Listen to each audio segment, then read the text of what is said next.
하나, 둘, 셋. 어떤 사람이 그를 만났는데 그가 그래서 당황하니라. 그 사람이 그에게 뭐라 이르되 내가 무엇을 찾느냐. 그가 이르되 내가 내 형제를 찾으오니 청하건대 그들이 양치는 곳을 내게 가르쳐 주소서. 그 사람이 이르되 그들이 여기서 떠났느니라. 내가 그들의 말을 들었으니 도단으로 가자 하더라 하니라.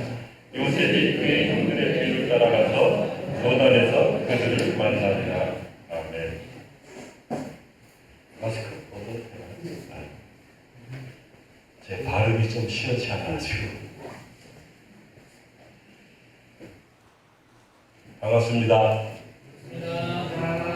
할렐루야. 소리가 작아. 할렐루야. 반갑습니다. 저는 목동교회 오면은 정말 마음이 푸근합니다. 왜냐하면은 여기는 제 마음의 고향 같아요. 사실 제가 첫 신앙은 강남 그리스도교회에서 첫 신앙은 예수님을 영접했지만은 제 마음은 이 목동교회. 왜 그럴까요? 목동교회에서 파송을 해주셨기 때문입니다. 감사합니다. 오늘은 제가 어떤 사람이 그를 만났는지라는 제목으로 여러분들과 함께 말씀을 나누면서 제가 태국에서 사역하고 있는 장면들을 같이 그림으로 보면서 여러분들과 함께 은혜를 나누고자 합니다.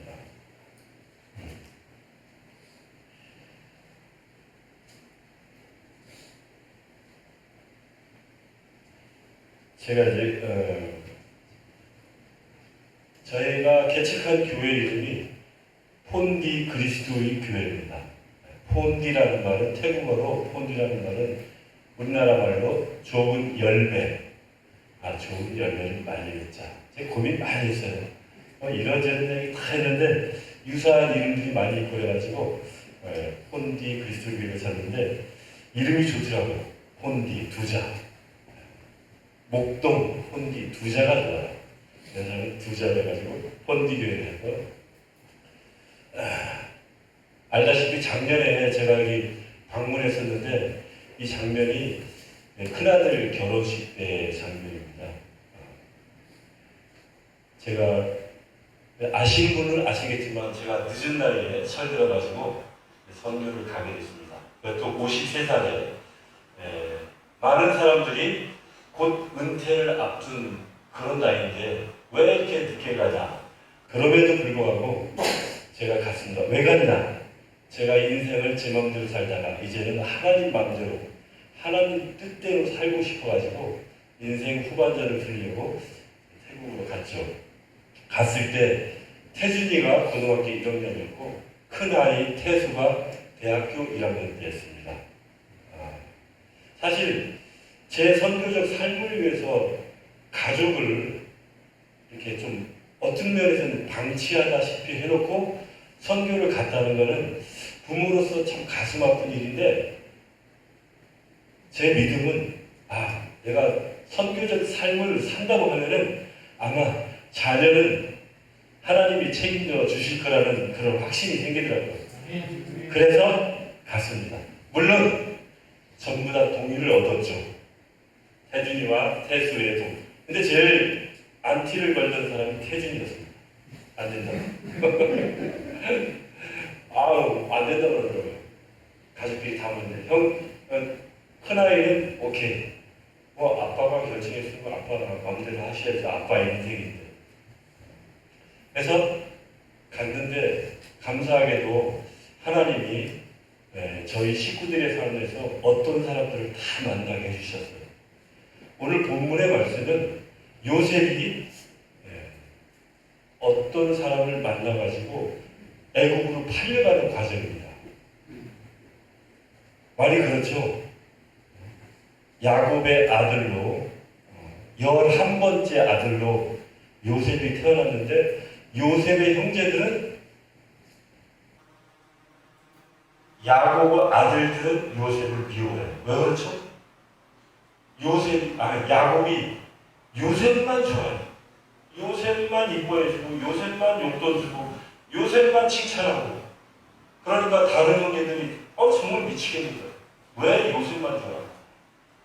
거기다가 요셉은 또 꿈을 꿔가지고 형들이 자기한테 절한다고 하거나 모든 자기 부모 형제들이 자기한테 절한다고 그런 꿈을 줘가지고 기름을 더 붓고 그러던 차에 아버지가 어느 날 요셉이 17살 되던 해에 부릅니다.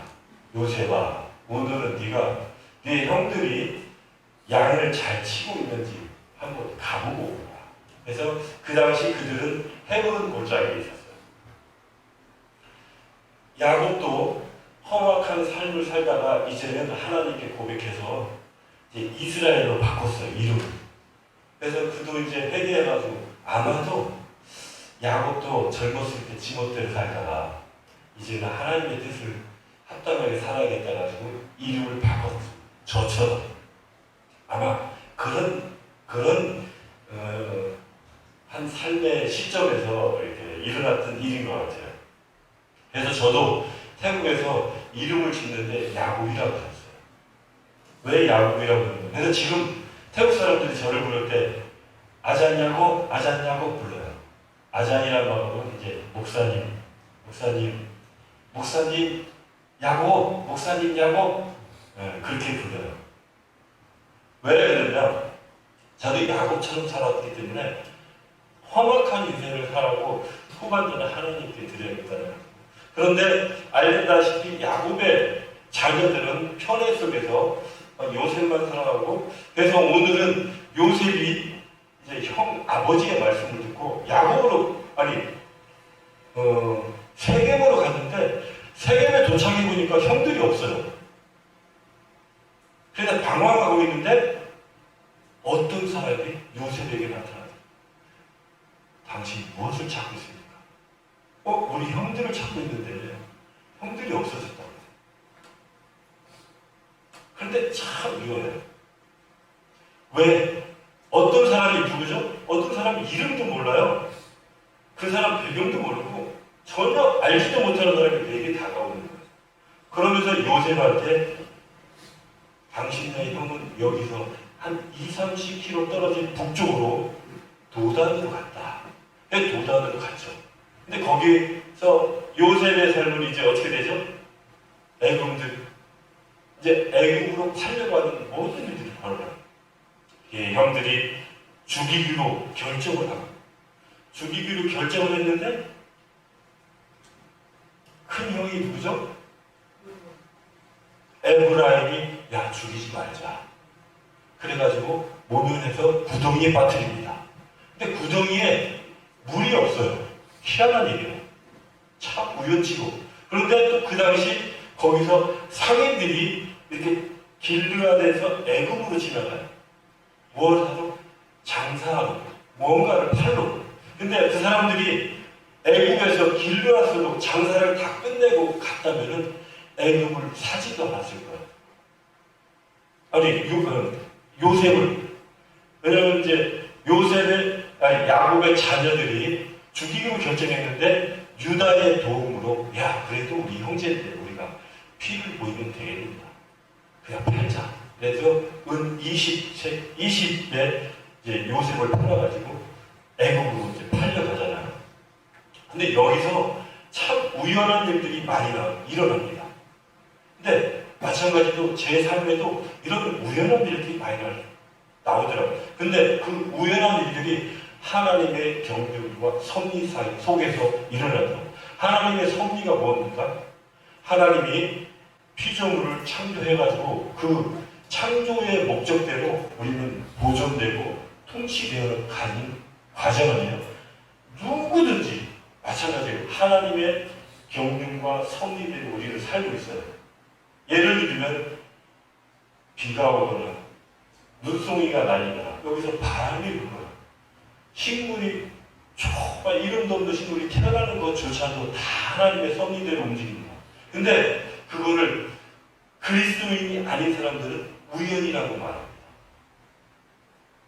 근데 저는 그리스도에게는 우연이 없다.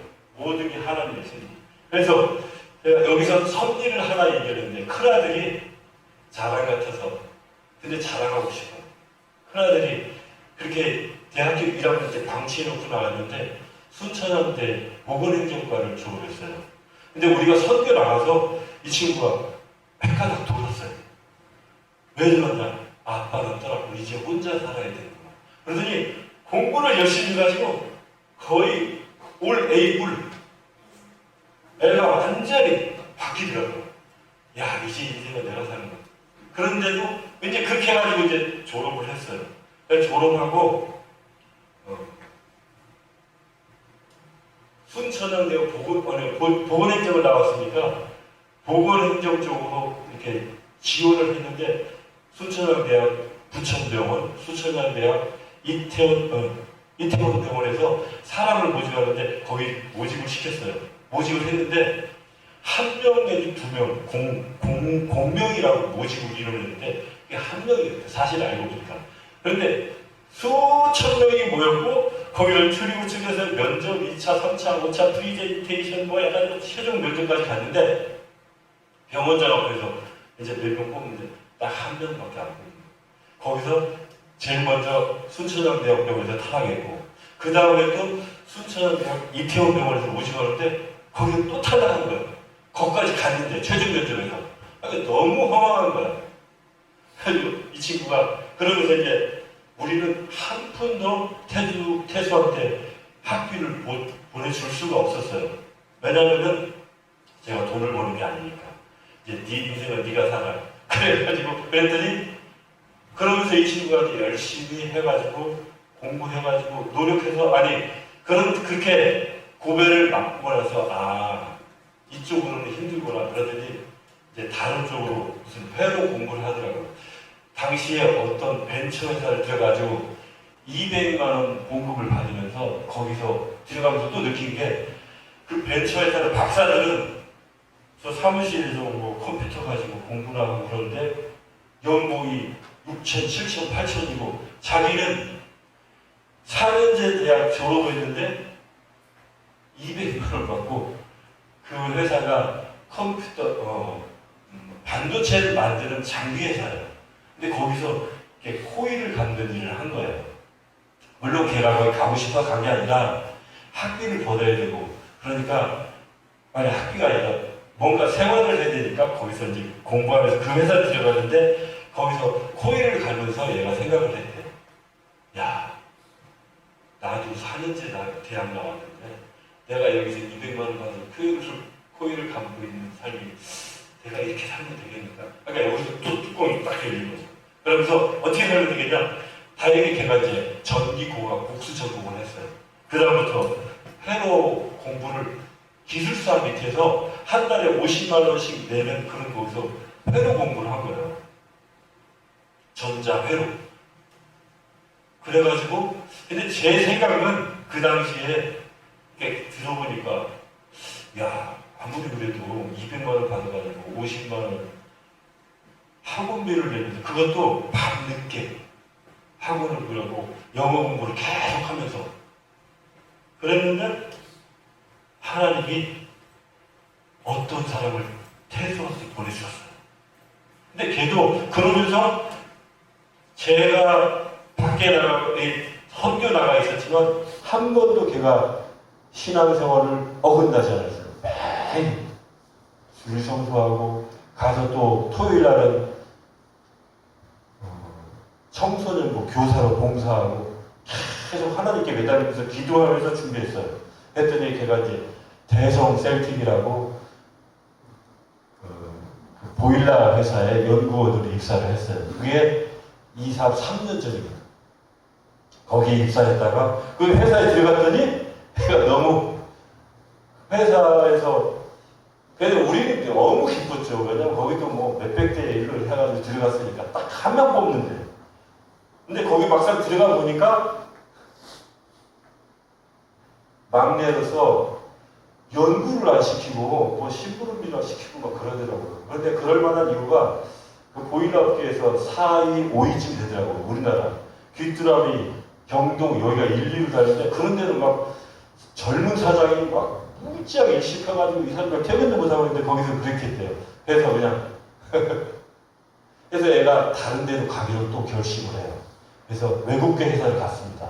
외국가에서 들어왔더니 거기에는 또 영어를 존슨 컨트롤트라고 세계 이제 삼성보다 매출액이 큰 회사인데 우리나라 별로 안 알려졌어요. 거기 연구를 또 다시 입사를 했어요. 근데 거기 있으면서 가보니까 또 연구소장이 약간 이상하대. 아, 여기도 아닌 것 같아가지고 기도하는 중에 그러면서 태수가 어떤 사람을 만나게 됩니다. 어떤 사람이 누구냐면은 SK에서 자동차 충전기라는 회사를 인수해가지고 대규모 투자해가지고 인원을 확충하고 있는데 그 회사에 있던 어떤 사람이 태수가 회로 공부를 하고 있었을 때 같이 공부했던 기술사 밑에서 그 사람이 태수가 영어를 잘하는데 그 회사에서 미국에서 매출 1위로 달리고 있어요. 지금 SK 시그넷이 뭐냐면 자동차 충전기 시장 지금 막 뜨는 회사잖아요. 근데 거기에 갈 주재원을 뽑고 있었어요. 근데 그 주재원으로 그 사람이 어떤 사람이 태수를 소개를 한 거예요. 내가 아는 어떤 사람이 있는데 영어를 잘하고 전자공학을 전문하고 지금 외국계 회사에서 연구를 하고 있다. 이 사람이 적격자다. 직원을 추천했다는 건데 그 회사에서 SK에서 오케이 해가지고 거기에 영어로 인터뷰 봐가지고 당신 우리가 이래서 주재원을 뽑고 있는데 갈 수 있냐?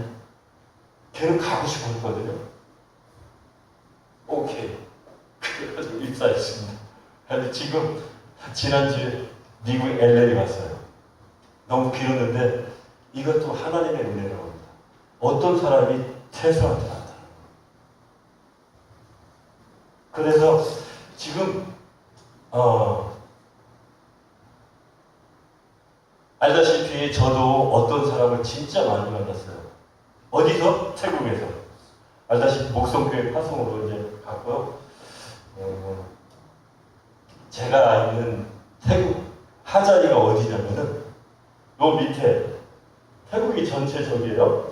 저 밑에 보면 송클라라라고 저 송클라.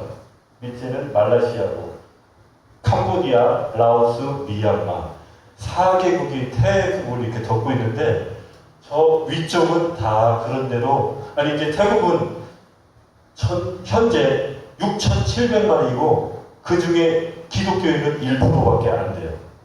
정확한 통계는 없는데 1%가 아직 안 된다고 합니다. 기독교의 역사가 200년이 됐어요.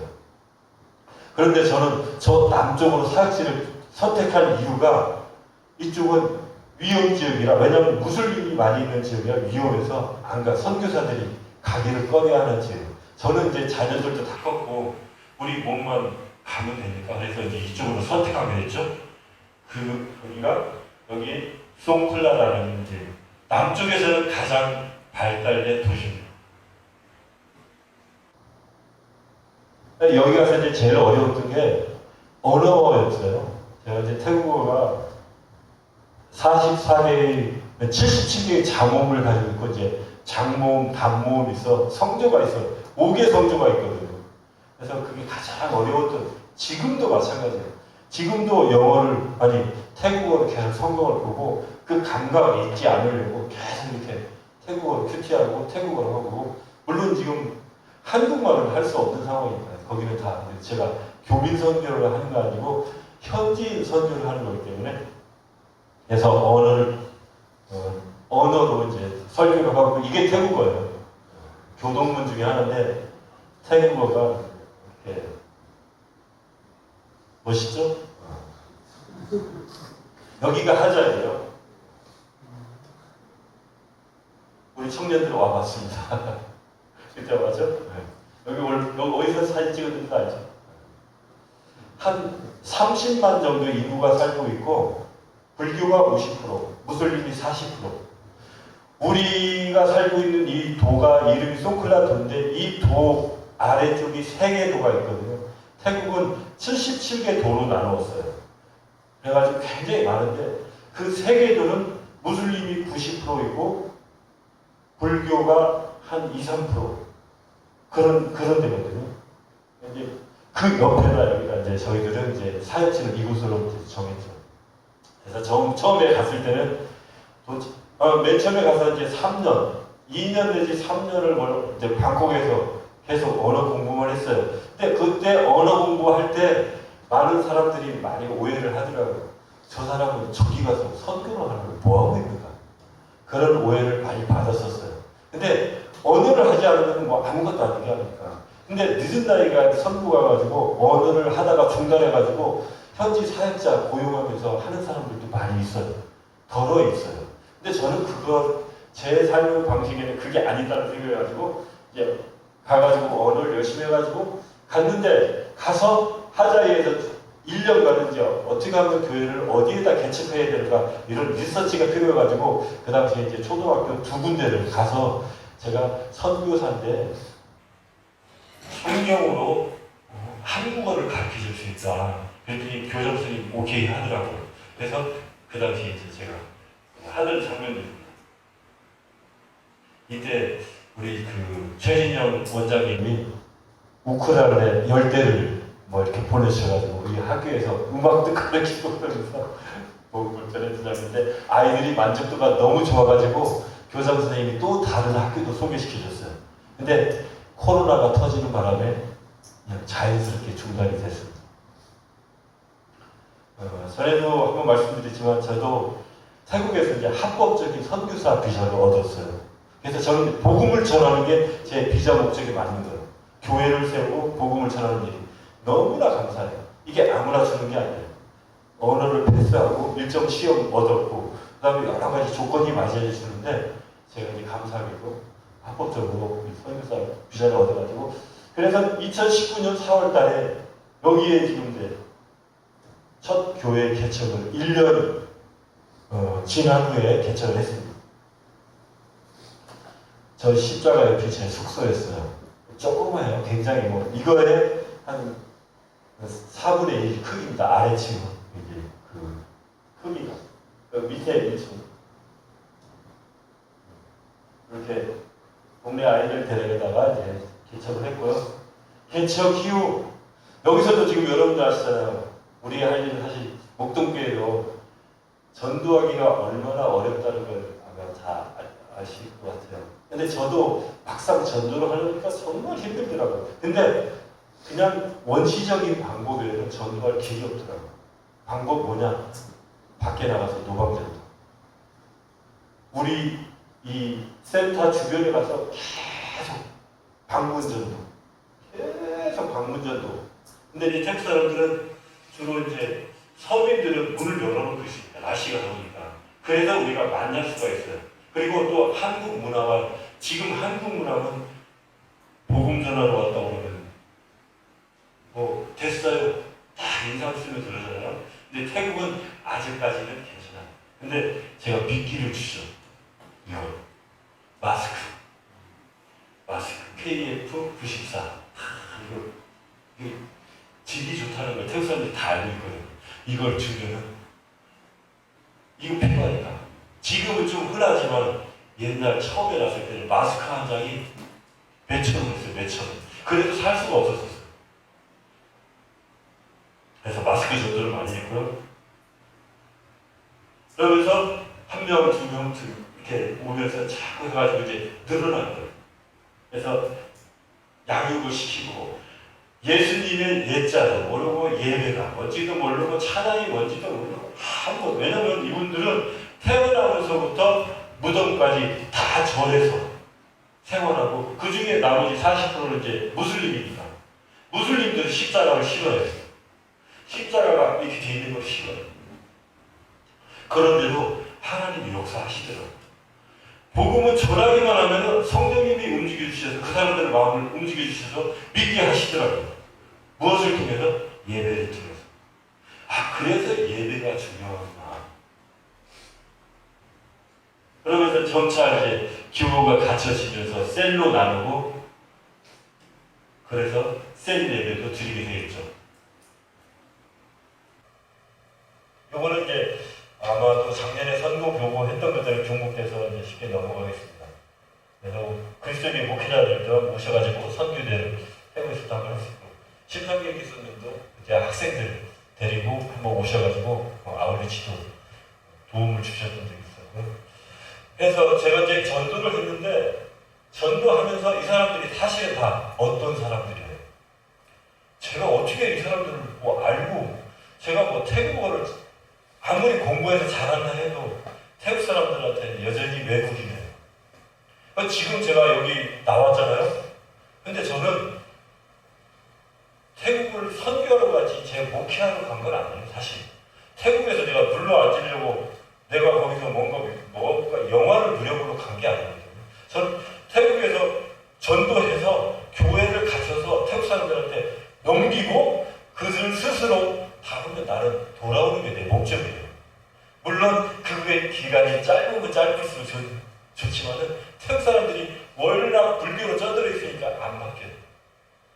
그래서 조금 더 있으면서 양육하고 그리스도인으로 사는 게 어떤 건가 몸으로 보여주면서 지금 하고 있습니다.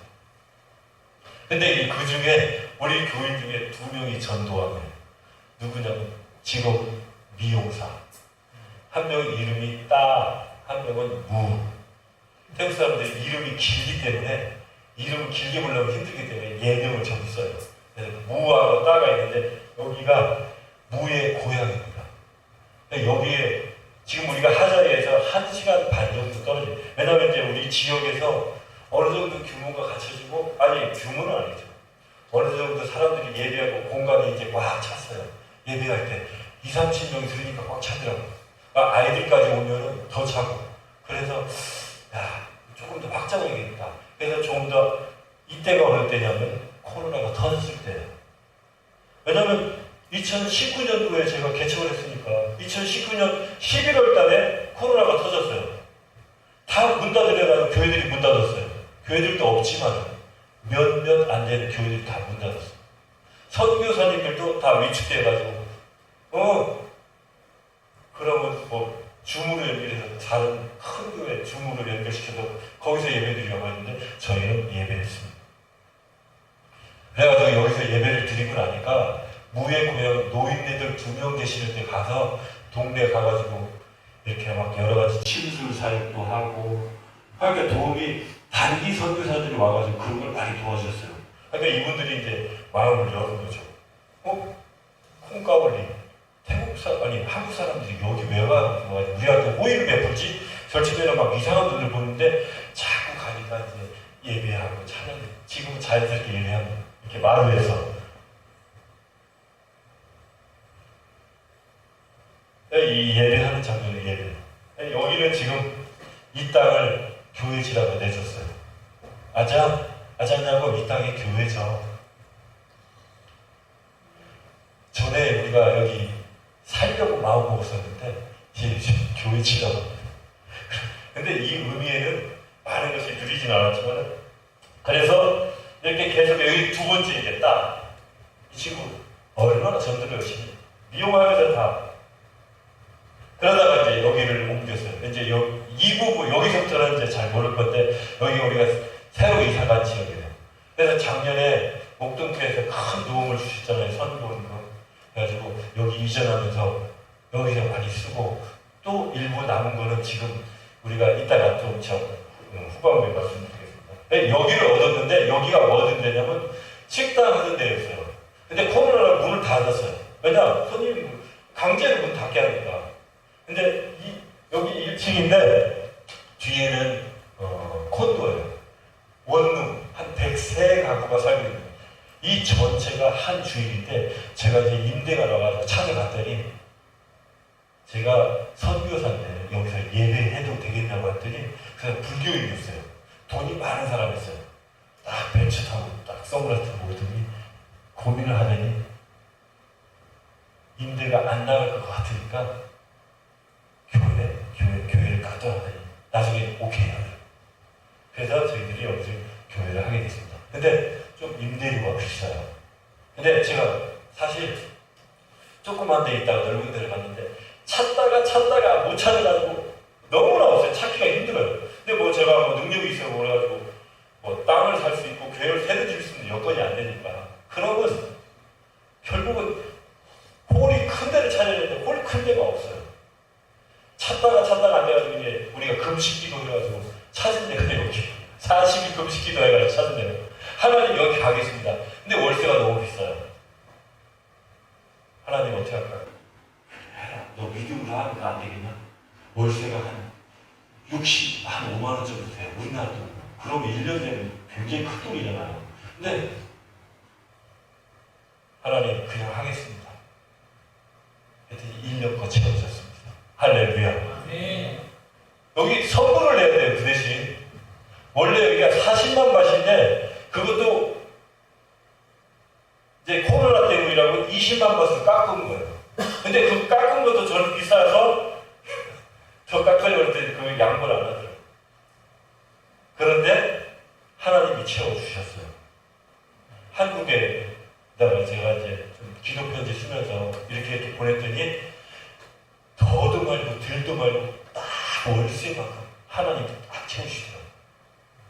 그래서 먼저 선물 내고 그때 목동교에서 주신 것을 먼저 선물 내고 월세 오는 걸로 모아놨다가 또 이제 올 11월달에 또 다시 두 번째 계획을 해요.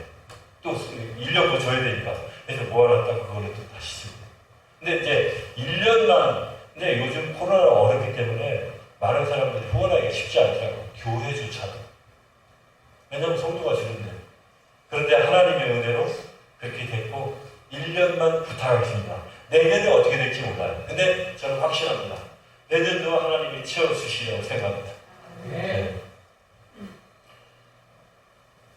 목동교회 마크하고 비슷하죠? 김진도 목사님한테 보내달라고 했어요. 그리고 약간 디자인 바꿔가지고 처치 오브 크라이스트, 굿플루트, 폰디 그리스도교회 이렇게 이름 지어가지고 이게 그 아파트 반대편에서 찍으라는 그래서 이렇게 예배 드리고 있습니다. 저기가 들어오는 출입면이었어요. 근데 이제 너무 눈부셔가지고 커튼을 했어요. 강제성을 만들고. 그래서 이거 여기 바깥에 여기는 사실 약간 우리가 어떤 개척교회 목사님이 우리 교회 더 좋네 그러더라고요. 좀 미안하더라고요. 우리 교회 인공 폭포도 있어요. 양어장도 있고 양 이만한 것들이 고기도 있어요. 이미 다 만들어져 있었어요. 그래서 물고기도 아파트 관리인이 다 밥 주고 있어요. 우리는 신경 하나도 없어요. 그 사람들 다 해줘요. 우리 교인들이 여기를 너무 좋아해요. 오면 예배 드리고 안 가요. 왜냐면 자기네는 단칸방에 힘든데 덥고 근데 여기는 시원하고 그러니까 에어컨도 다 놓여 있어요. 물론 한 대만 더 우리가 더 놨는데 네, 이렇게 예배 드리는 장면이고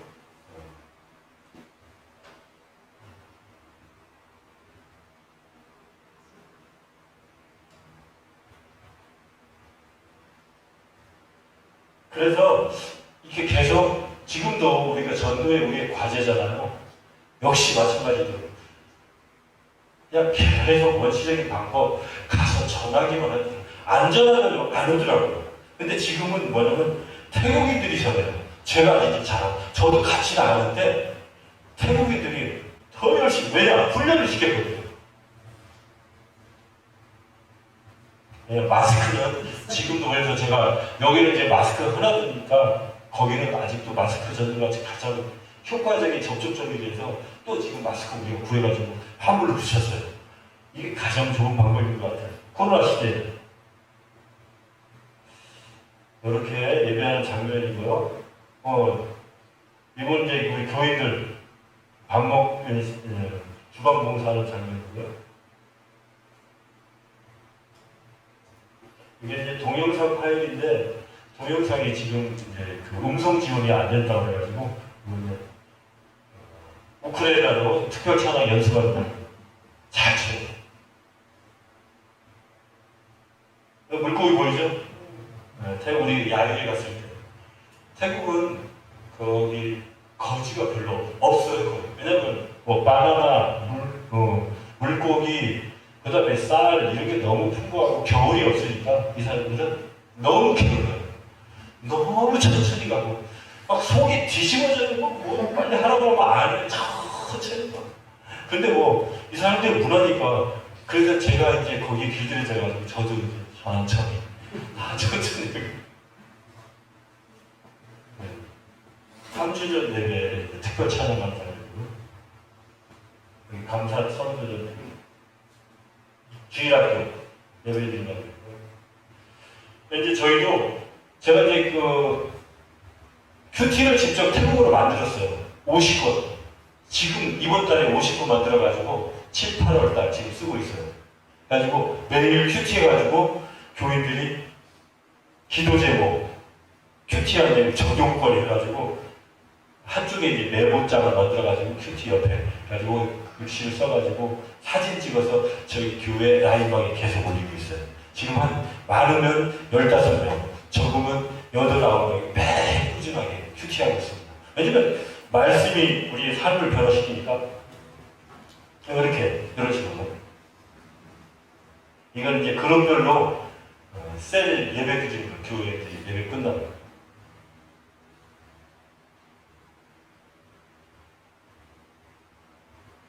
이거는 이제 셀 리더를 1박 2일 수상가옥으로 가서 훈련시키는 장면인데요.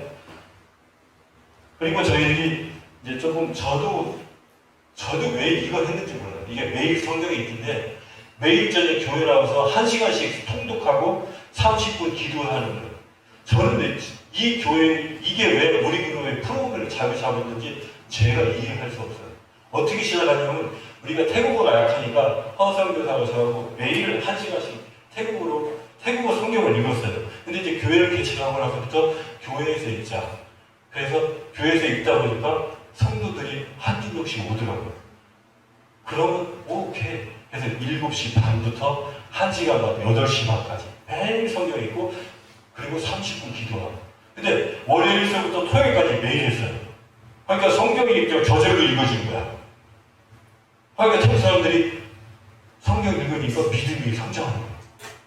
제가 뭐 강론한 거 아니에요. 설명하고 뭐 이거 계속 성경만 읽고 기도만 했어요. 그때 하나님 그분들 마음을 움직여주셔가지고 월요일서부터 토요일까지 하니까 너무 힘들어. 그래가지고 제가 월요일하고 토요일은 또 주일이 있고 이분들이 육체 노동하는 사람들이고 다 서민들이거든. 그날 벌어서 그날 먹고 사는 사람들이라 왜냐면 부자들은 문 닫혀놓고 있고 다 그러니까 복음을 전할 기회가 없어요. 다 서민들밖에 없어요. 우리 교인들은 다 헌금 10박 20박밖에 못해요. 그런데 이 사람들이 매일 그 늦은 시간에 와서 성경 공부를 하고 있어요. 아니 공부하는 게 성경을 통독하고 있어요. 이렇게 매일 하고 있어요. 여기 왔을 때는 우리 줌을 하고 있어요. 지금 하영이도 가봤어. 같이 해봤죠? 그래서 제가 이제 있으면서 현재 제가 개척하고 처음에 10명이 세례를 받았고 동네 수영장에서 두 번째에 또 10명이 세례를 받았습니다. 바닷가에서.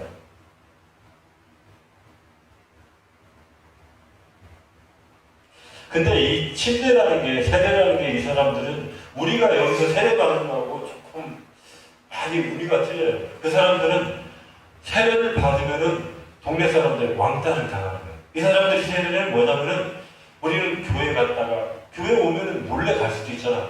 한두 번 몰래 오고 뭐 그러다가 교회 다닌가 보는데 이 사람들 세례는 나는 그리스도인이야 완전히 포고하는 거야.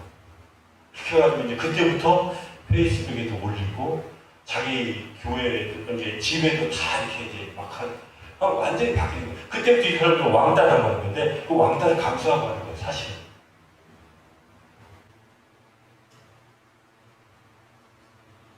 이 친구가 이제 19살을 먹은 째라는 친구인데요.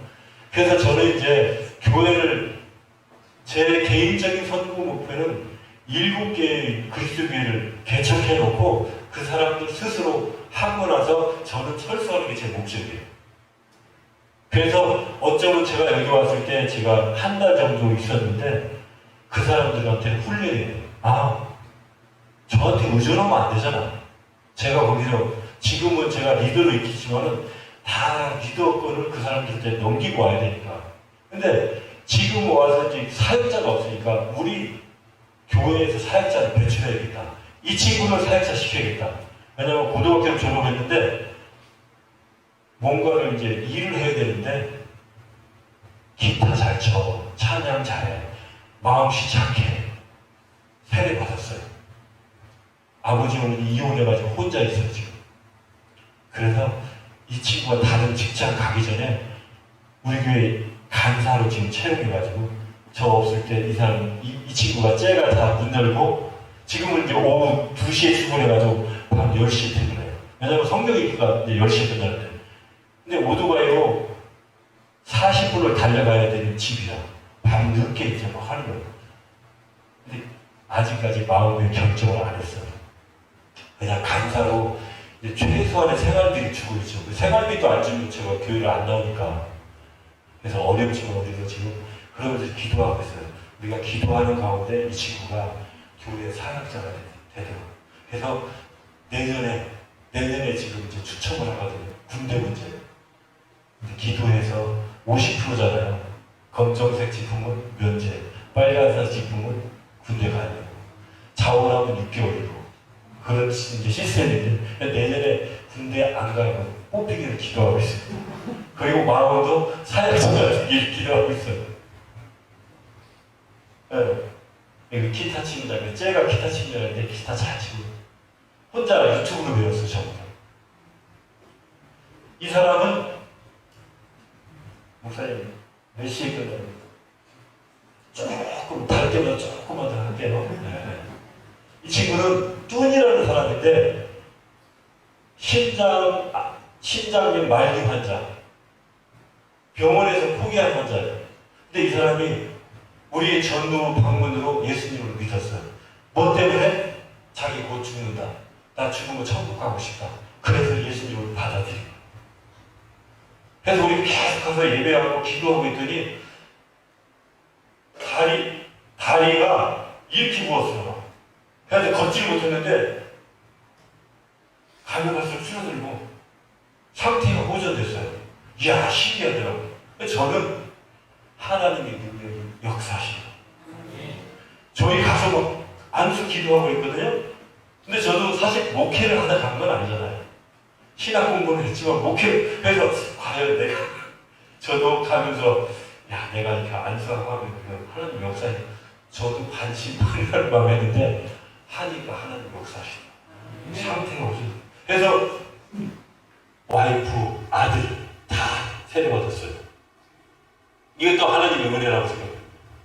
그런데 애석하게도 이분이 다른 데 어디 갔다가 코로나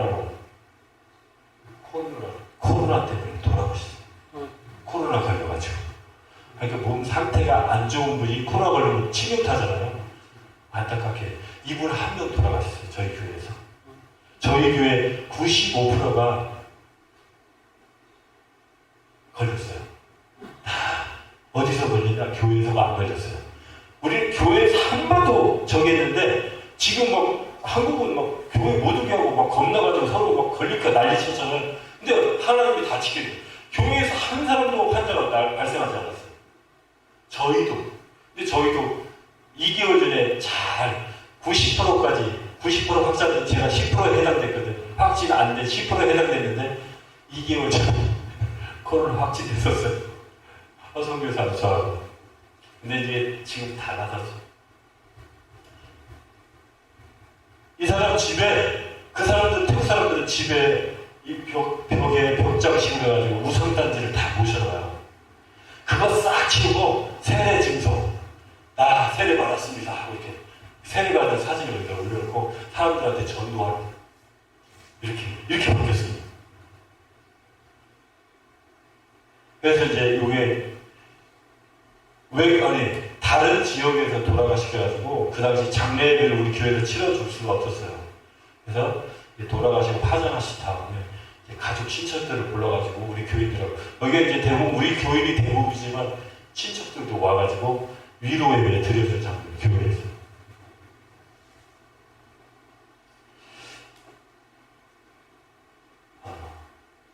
제가 이렇게 코로나 와중에도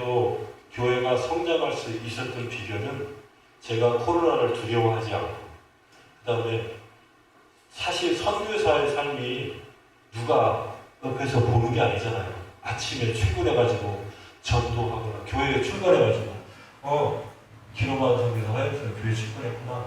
6시 전에 퇴근했고 아무도 안 가요.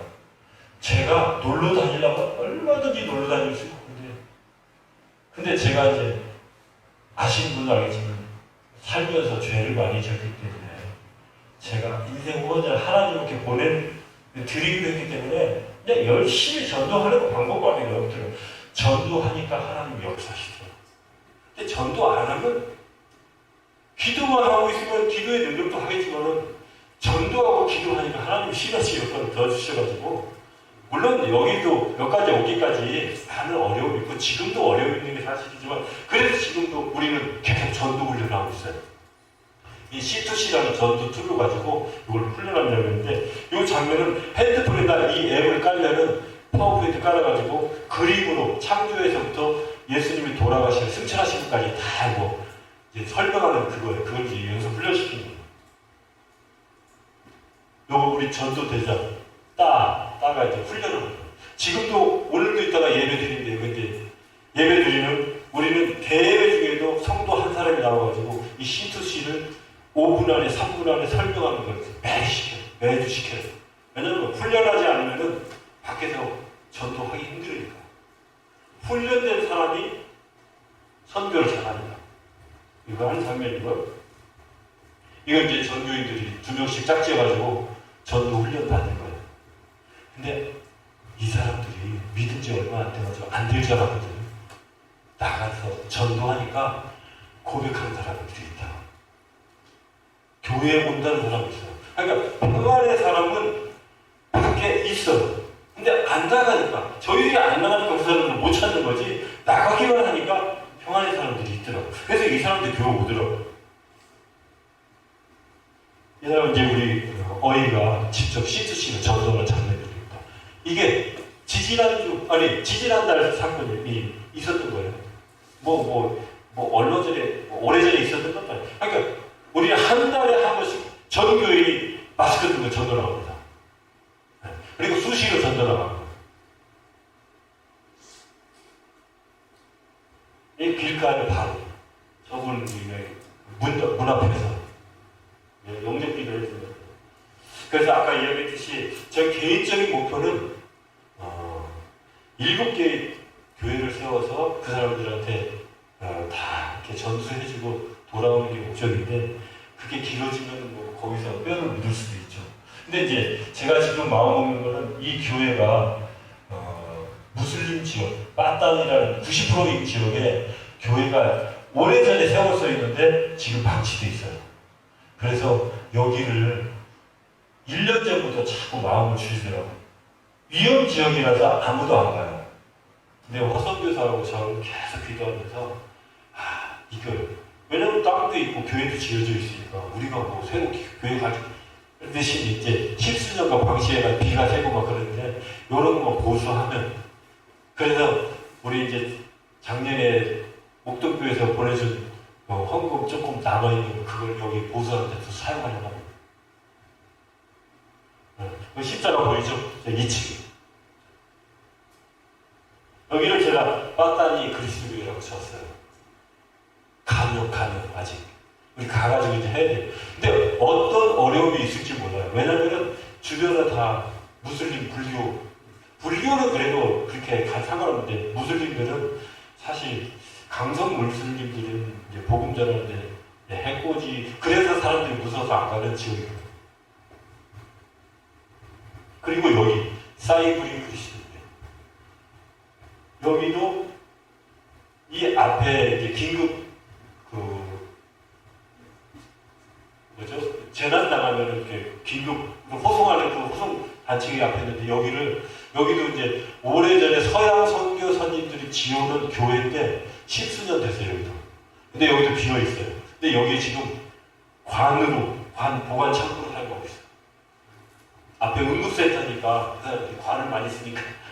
여기도 우리가 지금 같이 2군데를. 여기도 제 7교회 중에 2군데예요. 지금 이렇게 다 땅하고 다 이랬는데 이렇게 다 허물어져가지고 사용을 안 했기 때문에 보수해야 될까 천지인데 여기는 이제 보수해서 쓰려고 합니다. 선교학적으로 우리는 모든 사람은 크리스찬과 비크리스찬이 있습니다.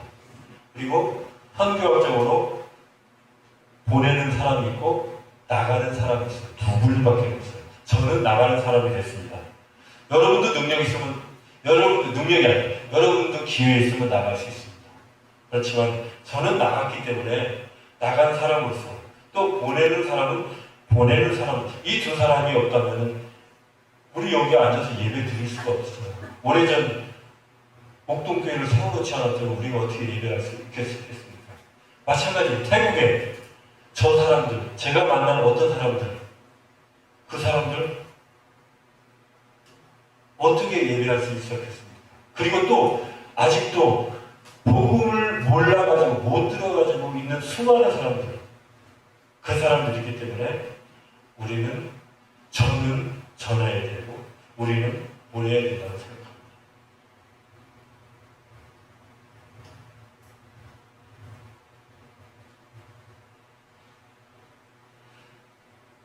아까 이야기했죠? 어떤 사람이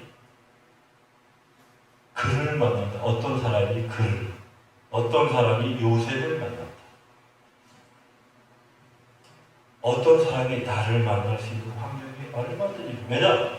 우리가 하나님과 가까이 있다면, 내가 예수님과 가까이 있다면, 내가 신앙을 가지고 있다면, 내가 예배를 회복되고 있다면, 어떤 사람은 직장에서든지, 내가 무슨 고질병을 가지고 있다든지, 못 고치는 병을 가지고 있다든지, 어떠한 어려움이 있어도 어떤 사람은 반드시 보낸다는 게 저의 믿음입니다. 그걸 제가 체험했고요. 마찬가지로 목동교회 사람들, 목동교회 성도님들도 그 어떤 사람이 지금도 기다리고 있고 하나님은 보내주시길 원하신다. 기도하겠습니다. 하나님 감사합니다. 저희가 무엇이든지 죽을 수밖에 없었었는데 그리스도를 내 주로 고백하고 하나님의 자녀로 세워주셨습니다. 그러나 이 땅에 많은 사람들이 아직도 예수 그리스도를 모릅니다. 특별히 태국 땅, 한국 땅. 저는 태국에 갔기 때문에 태국 사람을 책임져야 되고 또 목동교회는 목동교회가 서 있는 이곳을 책임져야 합니다. 하나님, 우리가 예배가 회복되게 해주시옵고 우리 신앙이 회복되게 해주셔서 요셉이 어떤 사람을 만난 것처럼 우리도 하나님 가운데 있으면서 어떤 사람을 만나서 병이 회복되고 나의 기도가 회복되고 우리 교회가 회복될 수 있도록 주님 사용하여 주시옵소서. 존귀하신 예수님 이름으로 기도합니다.